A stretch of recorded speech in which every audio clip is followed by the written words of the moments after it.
nagsabi sila na anong explanation nila sa letter nila?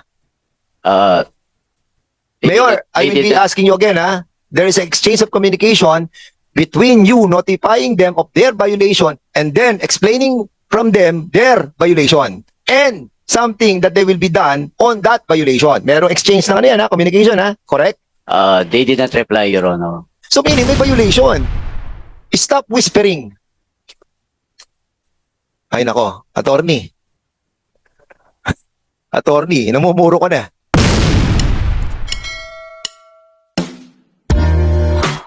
Ganitong mga illegal activities, meron kayong mga, kasi alam naman natin to last year pa, naiintindihan na natin yung storya eh. So yung mga intel work that has been done by your office. Thank you, sir. Attorney Alan Ray Armina, sir. My principal is having an emergency meeting right now. But as of this time, sir, as to the mandate of National Security Council Secretariat, we're just collecting data to be submitted to the National Council proper, sir. So that is the mandate of NSC right now, sir. O sige, gawin na lang natin medyo localize. Kasi pag, like for example, kayo, Intel kayo, dapat alam nyo yan. PNP, meron din tayo tinatawag na Intel Fund, di ba? Sa bawat station natin, meron tayo. So, but I know the meager budget of the PNP. The different mayors have also the Intel Fund. Andito si Mayor, anong pangalan ni Mayor? Kapil. We will be asking Mayor Kapil. Mayor Kapil, with the indulgence of Congresswoman Pancho, meron kayong mga tinatawag na Intel Fund. Di ba? Siyempre, yung intelligence fund natin, ginagamit natin yan sa pag-monitor ng ating buong bayan. Magkano yung Intel Fund ng PORAC? Sa amin po sa LGU ng Porac, wala po kaming nakalat na Intel funds po. Anong wala? Mayor, meron ka intelligence fund. Yes. Mr. Intelligence fund mo? Mr. Chairman, wala po kaming nakalat sa LGU. No, I mean, how much is your intelligence fund? Yes, Mr. Confidential Chairman. fund. We can provide you our yearly budget na wala po kaming Intel We are funds. investigating this matter, no? And all the different LGUs, meron tayong ginagamit na Intel Fund, and these are being liquidated as well somehow, no? Di ba? Oo, meron dyan tinatawag na hindi, of course, meron kayong POPs plan, POP. Yes, we'll submit our budget so that we can. Asking you, doon sa POPs plan mo, kasi meron kang napakalaking establishment dyan, ilang hektarya ba yung sa inyo? 8 8 hectares. And having a 8 hectares establishments, no, composed of different establishments, of course, ang hirap mong hindi bigyan ng POP plan. Kailangan lagyan mo ng planning for na nanggagaling sa intelligence fund mo or yung confidential fund. Ang tanong namin sa iyo, hindi mo sinasagot yung tanong namin kung magkano yung confidential funds mo. Magkano ngayon ang pondo ng PORAC? This year, 750 million po yung... O 750 million. And how much will that be? 5%? Mm, Tama? 5% or ilan ba? Ikaw, magkano confidential fund mo? Yung mayor ka? Yes. yes. O, ito na lang tanong, Mayor. Magkano POPs plan mo? We have 2.8 million, Your Honor. 2.8 million. Okay, so ito lang ang Intel Fund. Okay, so doon sa Intel Fund that you have, no, medyo meron kang report regarding doon sa nangyayaring illegal activities doon sa loob ng compound?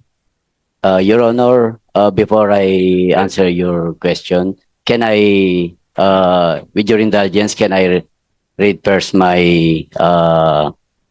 opening statement? Mayor, hindi, ano lang naman, simple na naman tanong namin. We will not, medyo marami pa po tayong pag-uusapan. Actually, we're not focusing on the PORAC issue, but kapag may mga napag-uusapan lang na some issue that relates to the city mayors or mayors, tatanong lang namin yung ano natin, no? So, yun lang naman gusto naming malaman kung, kasi being a mayor myself, and my co-chair, Siyempre kami, kapag may mga malalaking mga establishment, doon namin pinopokus yung aming, yung aming plano eh. Lalo na kapag yung mga intel work eh, na ibinibigay namin sa kapulisan. Minimiting ko yung mga pulis, o sige, o yung intel fund natin, dito ka mag-focus. Kasi establishment to, malaki to, New Valley to. Kailangan dito, protektado natin yung mga business interest natin. So, ikaw, ganun ka din. Kasi nga, nag-establish ka ng 8 hektarya eh na ganun kalaki yung negosyo na nilalagay mo doon. You have to protect that. So, ano yung intel or plano na ginawa mo para maproteksyonan mo yung interest ng gobyerno at noong establishment? From the we have 200,000 confidential funds, Your Honor. What again? What again? 200,000 confidential funds. Okay. O, doon sa 200,000 intelligence fund at na confidential fund na ginamit mo, so were you able to gather information about the entry and the exit of those different foreigners entering the establishment? Kasi sa 200,000, kung ilalagay mo mga CCTV, makikita mo na yan. Kung sino-sino pumapasok, bakit marami pumapasok dito ng mga iba't ibang mga ano, di ba? So, were you able to do that? Actually, we rely on the PNP, Your Honor, with regards to their You rely with intelligence. ng PNP. Yes, Your Honor. Basically kasi General Leo Francisco, no, the PNP also rely with the LGU because of the meager budget. That's the reality. That's the reality. Richard Gomez is a former mayor. My friend is a former mayor. I am a former mayor. And you are the former mayor. Nagre-rely tayo sa PNP. Mayor Kapil. Yes. Hindi tayo, actually tayo pa nga nagbibigay sa kanila eh. Di ba? Kasi yung intel work ng ating mga PNP talagang yung meager budget that they have. Di ba? You know that. You are a mayor. Yes, Your Honor. Di ba? Opo. Anyway, balikan po tayo sa That's all, Mr. Chair. Opo po. are you done, Opo. Congressman Pancho? So we'll be proceeding to the next interpellator. Oh, sige, Co-Chair. Mayor, usually aware tayo pag malalaki investment eh. Marami ba malalaking investment sa bayan mo? Meron din po ang Ayala nasa amin po sa Porac. Ang alin po? Ang Ayala, Ayala. Robinson na rin po. Oh, 'di ba pag nagpatayo sila, pinai-inspect nyo. Yes, Your Honor. Kailangan ng clearance sa inyo, kailangan ng permit sa inyo. Opo, Your Honor. Then pag natapos, papapasukin mo yung assessor Yes, Your Honor. para i-assess kung magkano ang kukubrahin nyo every year para kasi ma-assess yung mga buildings na itatayo eh. Yes, Your Honor. Di ba? So magre-report yan. Hindi pwedeng walang report yan. Kaya alam natin. Ang sabi kanina, ayon sa pagkakaintindi ko, pakitama ako kung mali. Nagbigay ng license ang PAGCOR. It just so happen na itinayo sa ibang lugar. Hindi dun sa lugar na naka-indicate dun sa license na binigay ng PAGCOR. Doon daw itinayo yung 8-hectare hub. Am I correct? As far as we know, Your Honor, the whole 8 hectares po yung kasama po sa license nila na ibinigay sa... Sabi po kasi sa ibang lugar tinayo eh. Kaya hindi nga na-monitor. Akala nila all the while na andun sila doon sa original location na application nila na indicated sa license. Hindi po kasi indicated sa license yung area kung saan nag-ooperate po yung POGA po. Wala pala kayong idea kung saan sila magtatayo. We have a copy here of the license, Your Kasi ini-establish ko lang kung sino talaga ang mas mali. Anong ahensya o anong ng gobyerno eh. Opo, wala pong site specific kasi kahit yun sa license, Your Honor. Sa rules mismo po, walang nakalagay po doon. I see. Thank you. Yes, bago ko lang ibalik. Yes, PAGCOR. Sir, if I may just clarify, sir, meron pong nakalagay po na address dun po sa license namin, which is the Thai Court po, Thai Royal Court, Pulong Maba, Santa Cruz, Porac, Pampanga. And also, in the applications po that was submitted to us by the company in 2020, in-apply lang po nila is nasa 3,000 square meters lang po. So impossible po talaga na makover po namin yung 8 hectares of property kung saan po nakatayo ang 46 buildings. Ever since po, hindi po yun nadagdagan. And also, it's very clear po sa regulations po ng PAGCOR na site-specific po talaga ang lisensya namin. Hindi po kami pwedeng maglisensya ng general lang po. And meron po sa kasalukuyan na regulations, meron din pong tinatawag na hub. So sa hub po, yun po yung malaki po talaga at wala po kaming lisensyadong hub po doon po sa Porac, Pampanga. So I just want to thank you. emphasize that. Yeah, Mayor. Naka-indicate pala sa license yung specific address. So, at the same time, pag nagbibigay ka ng permit o yung pag nakita mo, kasi malaking investment magtataka ka, ba't hindi dun saan sila nag-apply, ba't tinatayo to sa ibang lugar? Actually, within area lang po yon. Pero yung sa permit po, wala pong nakalagay na specific. We can provide you the permit po, Your Honor. Yung pong sinasabi siguro ni Madam, yung pong Attorney Fernandez, yung pong the permit to possess PTP is a certificate issued by PAGCOR to providers for a studio gaming setup. Yun lang po ang site specific po. Tsaka di ba natural, marami, mayor din si Kong Loyola Pag ganyan ang mga investor, kinakausap niya ng mayor Di ba? Pumupunta yan, dumadalaw yan sa mayor's office Dahil laki ng investment Very, very true. Nagpapakilala yan, di ba? Opo, Your Honor. Or yung mayor daw napunta doon, sabi ni Kong ako. Hindi, meron ko balita, with the indulgence of Congressman Perez. Is this true that merong extension ng seat ng munisipyo doon sa gitna? Wala pong extension po, wala po. Wala extension doon? Opo, yung pinakita doon po ay hindi Pero operational. meron kang doon, hindi extension, meron kang opisina doon. Wala po. You're under oath, Yes. Mayor. Yes, I know po. Is the person beside you your lawyer? Yes, Your Honor. Your lawyer. You're entitled to a lawyer, but simple lang naman yung mga tanong namin dito, yung mga illegal activities that were conducted in your vicinity. Kasi nga nung nag-issue sila ng cancellation ng license, 'di ba? Kinancel mo na rin. Hindi ka na rin nag-issue 'di ba ng business permit? Yes, Your Honor. On our part po. When was that? Noong January 2024 po. Kaya 6 months before the raid, wala na pong permit sa amin ng Lucky South. Okay. Sige. So kung sinasabi mo na hindi ka nag-issue ng permit noong January 2024, what have you done after the non-issuance of the business permit? You notified the owner? Yes, Your Honor. Where's the letter that you notified them? Can you kindly give it to me right now? The notification. Will provide Have you told them about wait, Mayor, you listen. Have you told them about the violation that they have committed? Yes, Your Honor. Through what? Letter or verbal? Lawyer, please.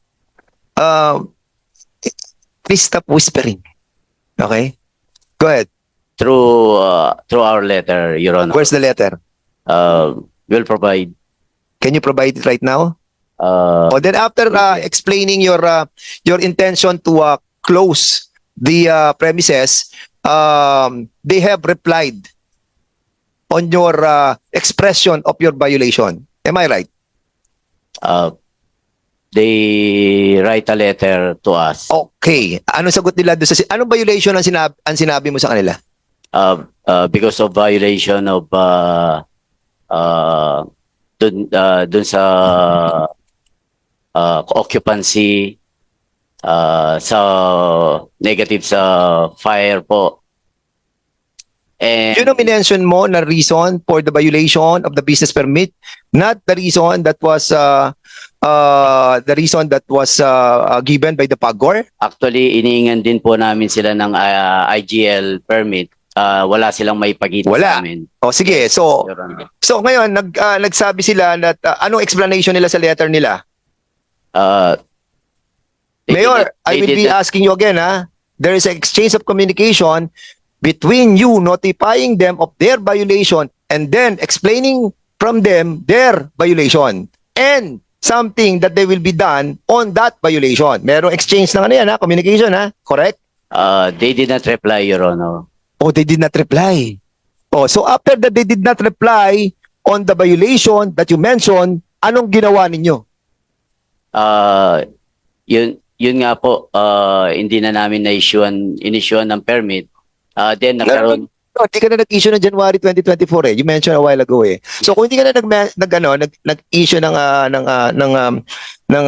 business permit prior to that, di ba? Hindi ka na nag-issue, pinag-explain mo sila ng kanilang violation, hindi sila nag-reply, ano ang tamang next of action? yes, we did a joint inspection, Your Honor. Pinuntahan po namin yung area. Kaya wala naman po Mayor, nakita. bago ka magkaroon ng JIT, okay? Kasi bago ka joint inspection team, di ba? Binubuo yun eh. Kaya ka nga sumulat sa kanya, sabi mo kanina, di ba? Sumulat ka ng notice of violation, di ba? Yes, Kasi nakabuo ka na ng JIT. After nung nabuo mo yung JIT, doon nag-issue ka na ng notice of violation. Tapos, ang susunod na step, sasagot siya. Kasi bibigyan mo siya ng oras para sagutin kung ano yung violation eh. Bibigyan mo rin siya ng time para makorek niya yung violation niya. Ang sabi mo kanina, hindi sila nag-reply. So the next course of action is to write them again a letter. At kapag hindi pa rin sila sumagot, ang gagawin mo, papadlock mo sila. Did you do that? hindi, Did you do that? Hindi na po. Bakit mo hindi ginawa? Kasi ako, meron ako pinapadlock sa amin eh. I did all the requirements according to our local government code. Sinunod ko yun, notify ko sila, nag-explain sila, inisnab ang mga letter ko. Alam mo ginawa ko? Nag-coordinate ako sa PNP, lahat pinadlock namin. BPLO, kasama BPLO, pinadlock namin. Yun ang cause of action ng mayor na dapat na ginawa. Ang tanong, ginawa mo? Ang sagot mo, hindi. Yes, Your Honor. Bakit? Actually, nung joint inspection team namin, wala naman po kaming nakita na Yun yung sinasabi nga ng PAGCOR, di na sila nag-issue ng IGL eh. Oh, tapos sabi mo may problema sa occupancy permit. Hindi ka na rin nag-issue ng ng tinatawag mong business permit. So meaning may violation. Stop whispering. Ay nako, attorney.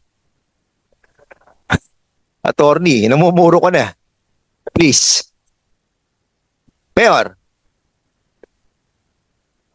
bakit hindi mo pinadlock? Yun ang tanong. Bakit hindi mo pinadlock? Anong reason? What is the 100 million reason? actually may process naman po. Yun na nga ang process eh, Mr. Mayor eh. Ang process no, yung sinabi ko sa iyo. O may violation galing sa PAGCOR, may violation galing sa iyo. Nagkaroon kayo ng GIT. Pinunta mo doon. Ito violation yan. Ang daming violation yan. Okay, sulat sa business mo. May violation kayo. Bigyan mo siya ng 1 month. After 1 month, susulat. Mayor, ito yung violation namin. Iko-correct po namin ang aming violation. Wala silang sulat sa'yo. Kasi siguro very close kayo. Kasi hindi ka ni-reply yan eh. Pero mo, mayor ka, hindi ka sasagutin. Hindi sasagot sa iyo yung mga business establishment doon na sinasabi mo may violation ka? Ano sagot sa iyo? Wala, inisnab ka. Ngayon, ang gagawin mo, susulat ka uli, inisnab ka eh. After a month, binigyan mo isang buwan, hindi pa rin sumagot, padlock mo. Ang totoo po, yun sana ang magiging course of action namin. Hindi na po kami umabot doon. Nagkaroon Mayor, na po ng raid, Mayor, Your Honor. Mayor kami. Naintindihan namin yung explanation mo. Naintindihan namin yan. January, di ba? Ngayon, di ba? Hindi ka na nag-issue ng January eh. Kailan yung operation? Kailan yung operation? June. 6 months wala kang ginawa. Hindi mo pinadlock man lang kahit yung sinasabi nila Altenco na ito yung isang building na doon na nag-ooperate ang IGL. Pinadlock mo yun para hindi na nakapasok yung mga empleyado na magtatrabaho doon sa IGL. Di ba ganun ang procedure eh? Tama mali? Tama mali? Yes, Your Honor. Oh, see? So, reminder, no? Well, hindi ko alam, pero you have violated your being the LCE. Ha? Di ba? Ako, very, ako dyan, critical ako sa ganyan nung ako naging mayor. Lalo na nung may pinadlock ako doon. Kasi you will be accused also of being one-sided. Pero I see to it that binibigyan ko sila ng isang buwan na mag-reply. Pag hindi, 3 beses ako sumulat. 3 beses ako sumulat, hindi nila ako ni-replyan. Pinadlock ko.